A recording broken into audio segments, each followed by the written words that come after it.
Never fear of missing out by clicking that subscribe button and becoming another member of the Babylonian family.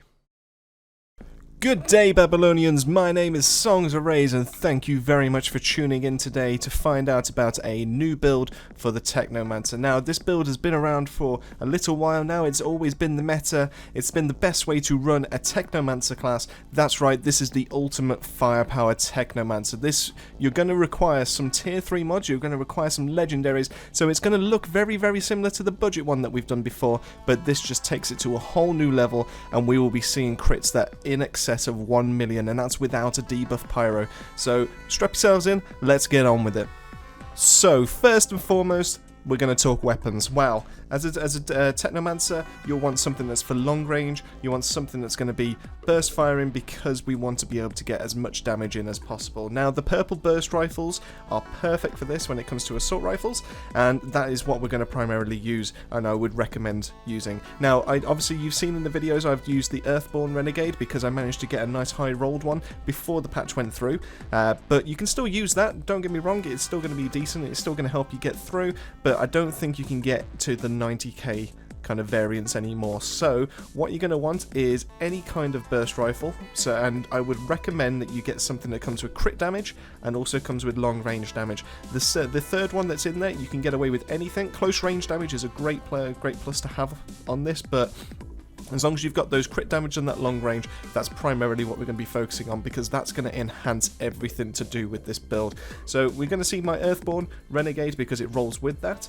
I've gone for Dark Sacrifice on it because the extra 75% weapon damage bonus is better than Embalmer's Rage. It can be used for Killing Spree if you don't have Dark Sacrifice, but just remember that it's gonna take a little while to like wind yourself up. You've got to be able to get those 3 kills, and you've got to constantly be killing. Now, this class and this build is not going to have any issues with killing whatsoever, but just remember you're going to have to prioritize 3 of the smaller enemies to be able to build yourself up to that 75%, and then from there you'll just steamroll everything else, and every single kill will just keep topping it back up, so you'll be fine. But I would recommend Dark Sacrifice because every single little bit of the health drain that this comes with this, the Technomancer can heal straight back. The only thing to be aware of is that in between cutscenes, so like bosses coming out, you will still be draining your health, so when you start a fight, so in the example of Boomtown, Dr. Detonator, as soon as Dr. Detonator spawns in, you will be at half health, so you need to start shooting pretty much straight away.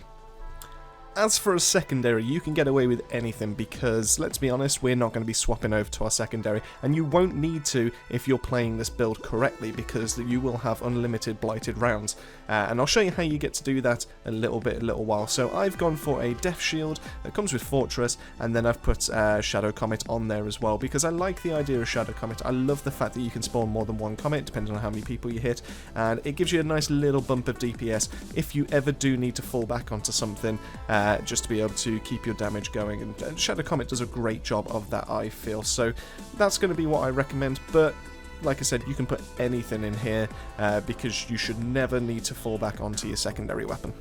So this is where we get into the armor piece, and this is where things get real spicy and real juicy. So we're going for my trusted Behemoth Mask, which rolls with bonus firepower, close range damage, and long range damage. Now, as with the assault rifle, your primary ones that you want to roll with are bonus firepower and long range damage. Now, you can use close range damage as well, and the fact that you can get 5 pieces that roll with that give you an extra 50% of close range damage just in case anything just gets into your face is very, very nice. Now, other things you can get away with are Skills Life Leech, just to be able to keep yourself healing, so that while Dark Sacrifice, it just bumps it up a little bit more in terms of keeping your health topped up, which is great. And Cooldown Reduction. Now, Cooldown Reduction is great for your other skills, which we will be talking about in a bit, but for your Blighted rounds themselves, it's pretty much pointless. So that's why I don't recommend it as a god roll, but I do think it's a nice... If you do find a piece that has the bonus firepower and long range damage and it comes with cooldown reduction, you definitely can't go wrong with that. So what we've got on here is Bloodlust, where killing shots increase your firepower by 17,505 and stack up to 3 times.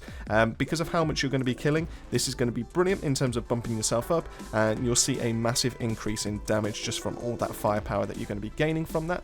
And then on the other side of this, I've got mitigation from death. So killing enemies while aiming down sights gives us an extra 45,000 points of armor for 10 seconds, and this also stacks up to 3 times, and this primarily makes you unkillable if you are doing it right, where you're killing loads of enemies, and as long as you keep those stacks, it's perfect. So essentially you can get into the thick of it. You do not need to take cover, you do not need to worry about being at the back and not taking the brunt of the force. You can literally just stand there, just killing everything, and you will wipe everything out before they even get a chance to touch you. As for the armor piece, as in like the chest piece, we've gone for the Robe of the Borealis Monarch. Now the Borealis Monarch set is very, very nice, but it does seem a little bit busted at the moment, and because of that and because of its unreliability, I haven't gone for a 3-piece. So what we've gone with is the Icicle Storm tier 3 mod, because this is such a good mod, especially for clearing out like some big groups of enemies and causing massive chain reactions. So Cold Snap, killing enemies frozen by the skill, makes enemies explode for 252,000 points of damage in a 5-meter radius, and this is perfect for if you've ever done Chempland, when the big door opens up and you've got the 3 captains and the bunch of people inside there. One single Cold Snap and killing one enemy almost decimates the whole group. I think only like 1 or 2 of the captains can survive, and even then they're like 1 burst away from actually being killable. It's just such a good mod, and it's probably the best Cold Snap mod I would ever recommend for a Technomancer to be able to use, regardless if you go down extra freeze damage or extra freeze duration or anything like that. If you ever run Cold Snap, this is the mod that you want to be using. And I've also paired this with Splash Boost for blighted rounds, where it increases the splash effect of when you hit with the rounds, because it kind of spreads out the toxic damage to other enemies. I've increased that by another 50%. This kind of pairs nicely with Toxic Lead, which we're going to see in a little bit later, and the reason why this is so good is because you're doing so much more damage to enemies afflicted with Toxic. Now, the more Toxic you can inflict, the better, really. And Blighted Turret doesn't really, it's not really reliable. The primary use of Blighted Turret, as we're going to see a little bit later, is to increase your damage and to also act as like a little bit of a decoy for enemies to go and attack. In terms of like spreading poison itself, it can do it. It's very hit and miss. It has a very short range. You might as well just rely on yourself to be able to inflict that toxic as much as possible, and I do think that Splash Boost is probably the best way in terms of getting that toxic out there. As for our trousers, we're going for some normal purple trousers, just to be able to go with bonus firepower, long range, and cooldown reduction. As I mentioned earlier, that's because I haven't found any that have good rolls in terms of close range damage, but I would rank close range damage over cooldown reduction if you were to find that. So what I've gone on for here is Captain Hunter, where we increase our damage against elites by 25%. This is a perfect tier 3 mod that you should be having on every single build, whether you're challenging for lower CTs or CT15 and going for speedruns, because elites have so much health. Doing an extra flat 25% bonus to them just basically makes them a little bit closer to a normal enemy and just makes them a little bit more squishy.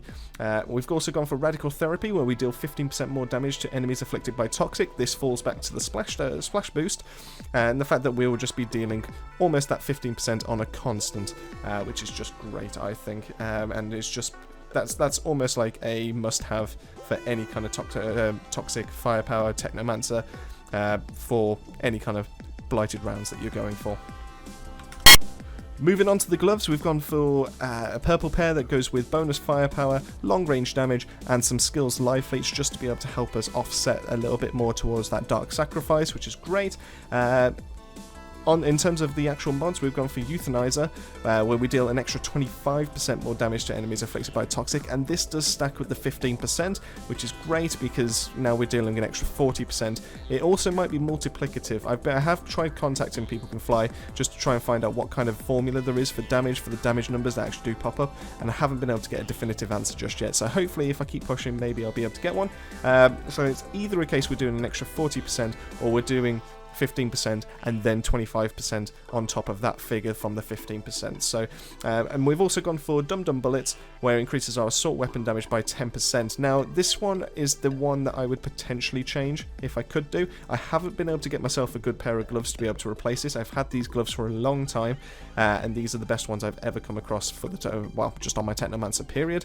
But if I was going to replace that one, there is a tier 3 mod that just on a critical shot you increase your firepower by over 30k, and I do think that's probably a better mod to have than Dum Dum Bullets in that kind of sense. And as soon as I get some gloves where I can match and just be able to test that theory out and change my build just to give it a quick go, that's the way I would run it just currently. But I would love to be able to try and find a way to fit that tier 3 mod into there somehow, and I think that Dum Dum Bullets is the one that's going to have to disappear. And then lastly, when it comes to our boots, we've gone for critical analysis, where with our blighted rounds up, which is pretty much always, we increase our critical damage by 15%, which is a nice flat damage bonus that we're going to be getting. And then lastly, of course, because we're dealing so much toxic damage and because we want to keep our blighted rounds up as much as possible, we've gone for a bonus firepower, long range damage, cooldown reduction boots with some toxic lead on them. So we'll get a nice 40% of ammo back into our magazine. Now, this kind of, I know it's not common knowledge in terms of the community, but we are trying to spread awareness. When it comes to toxic lead, killing shots is different from mods that actually kill on your gun. So the reason why the Earthball works so well with a firepower Technomancer is because on a killing shot, you then cause the explosion, which then deals the bleed, deals the slight area of effect damage.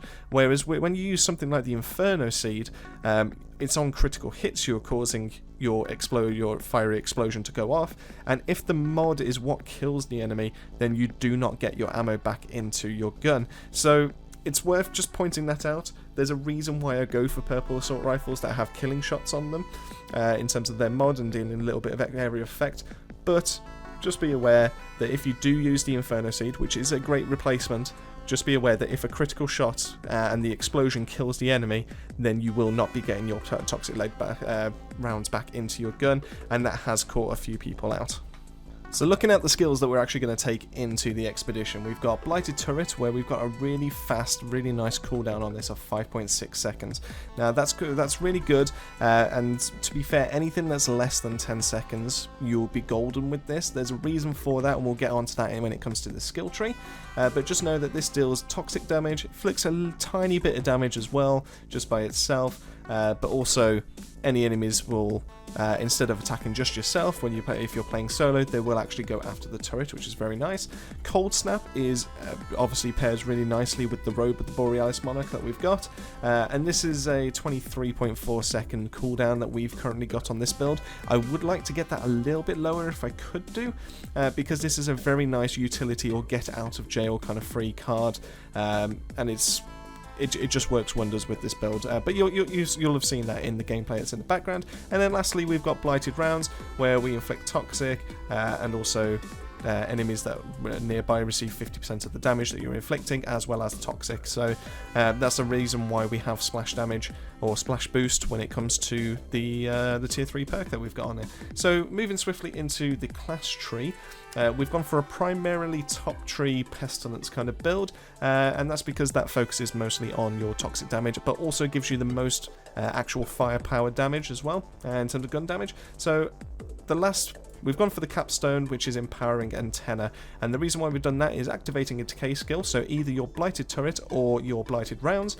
increases your weapon damage for you and your allies by 40% for 10 seconds, and that's the reason why blighted turret on a cooldown less than 10 seconds is perfect and ideal, because chuck out a turret, you've got an extra 40% weapon damage right there for 10 seconds. As soon as your cooldown's happened, you can chuck that turret back out, you can relocate it into somewhere else that's actually a bit more efficient, but also the main reason, you could even chuck this anywhere you want, but to be fair, the main reason why you're doing it is because you want that extra 40% weapon damage, and with a cooldown that's less than 10 seconds, you can actually well, essentially just keep that 40% as a constant. You can have that on your build, which is perfect. And that's what actually helps us get to those such high damage numbers in the first place. So what else we've gone for is increased mag size and extra damage to toxic. Two Sides of Power is such a good skill on there, or such a good kind of class point to pick up, where you just deal extra damage by additional 20%, but you do receive a little bit more back, which is why mitigation from death is such a good perk to have on this, just to be able to, well, just keep yourself alive, and obviously while you're dealing out all that damage. Going for Expose and Toxin, so we can inflict Vulnerable, where we deal an extra set amount of damage, and Mark for Execution, where we make Vulnerable just becomes that much more effective, and critical damage by 15%. The main real thing to point out there is the fact that on the skill tree we've gone for reducing the long range damage by 3 meters, and we've gone for both of those skills. And the reason why that's been done is long range damage occurs at 18 meters. Anything after that is considered long range damage. Because we're a Technomancer and we've gone for top tree, we actually get a bonus for long range damage, and that's why we've also gone for that on our actual armor pieces, just to be able to bump that up even more. The fact that we can reduce that by a nice 6 meters, so by 33%, just from having 2 skill trees, 12 meters is not that far, and the fact that we can then just have that long range damage bonus just much sooner is great. The other thing that you've got to factor in is the burst assault rifle does have a range limit itself, and this is where you can no longer get critical shots, and you'll also have damage fall off.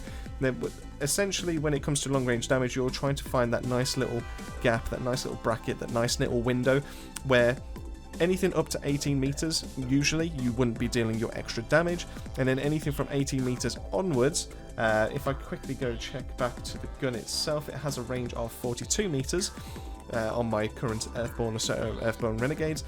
So between 18 and 42 is where I'm doing the majority of my damage, because I'm benefiting from long range damage and I'm still able to get critical shots. Now if we reduce that 18 meters down to 12, that gives us much bigger window to be able to do that high damage that we're looking for, that high DPS that we're looking for, and just be able to melt everything down. It also makes it a little bit easier in case we have any enemies that like to rush us down. So most of the beast levels, so like Perforos, Alphas, Brood Mothers like to do it as well, Brood Matrons, the Colossus ones, all that kind of thing. It just allows us a little bit easier to be able to do that extra damage that we're looking for, to be able to melt everything. So how does this build play? Well, it's relatively simple, it's relatively easy. Once you get the grips of it, once you get used to what kind of range you're working with, and just knowing how you kind of performing. Now, the main thing to focus on is crit shots. We are looking to do, the majority of our damage comes from hitting critical areas. That comes from certain mods that we've got equipped to our armor. It comes from our assault rifle is rolled into crit damage. We've got extra things in our class tree as well that increase damage to criticals, etc, etc. There's so much that feeds into the fact that we're dealing extra critical shots. Now, Embalmer's Rage will help you out with this kind of thing. If you don't have Dark Sacrifice and you don't have Killing Spree, then Embalmer's Rage is probably the best third option to go for, because as soon as you get a kill, you'll then consistently be doing all those critical shots. But if you're good with your aim, if you know exactly where to aim for when it comes to beasts or when it comes to people, because obviously people is nice and easy, it's just always the head, but when it comes to beasts it's not always so clear. As long as you can consistently get those critical shots, you will be golden with this class. Now that's where Cold Snap comes into this, because we like to freeze everything to make sure that critical shots are easier for us to land. So how it would work is this build is perfect for Chemplant. So you would freeze a bunch of enemies that are around you because they're swarming you, but also because they're clustered together. They cannot move. You aim at one of them in their crit spot. You cause 50% of the damage that you're dealing to that main target to enemies that are around them. They get inflicted with Toxic.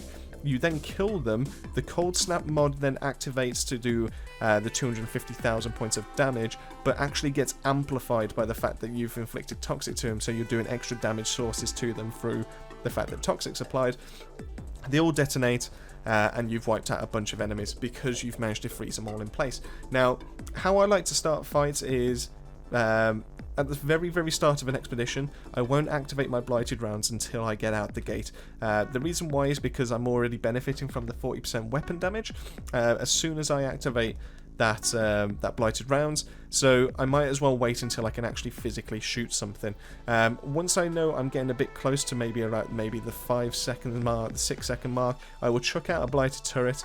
I will mow everything there. Well, obviously it's going to inflict a little bit of damage, it's going to take a little bit of the aggro away from me, but I'll use that to be able to pick off a few people, keep that 40% weapon damage going, and then as soon as that's cooled down, I'll just chuck it anywhere. I'll just chuck it on the floor, I'll chuck it as I'm running past things. I won't necessarily chuck it into a group of things. I just want the additional weapon. It's purely a selfish class because of how much damage you're able to physically put out, and I think that's what makes this so fun.